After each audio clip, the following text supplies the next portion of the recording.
Hello everyone, my name is Mary Joy Rendina and welcome to my video blog. Today I'm going to share 3 uncommonly used Filipino words, their meanings and how to use them in a sentence. These words show how rich and beautiful our Filipino language. The first word is marahuyo. Marahuyo means to be deeply enchanted and fascinated. His, Here is my sentence of Marahuyo. Marahuyo ako sa kabaitan ng aking guro.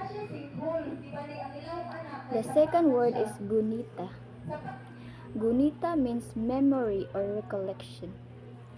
Here is the sentence. Ang gunita ng aking pamilya ay mahalaga sa akin.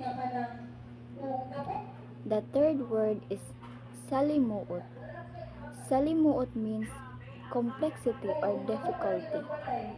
Here is my sentence. Hinarap niya ang salimuot ng problema ng may tapang.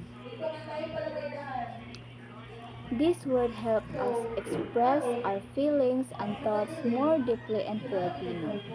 Learning uncommonly words like this help us appreciate our language and culture more. Thank you for watching my video blog. I hope you learned something today. God bless and have a great day. Thank you.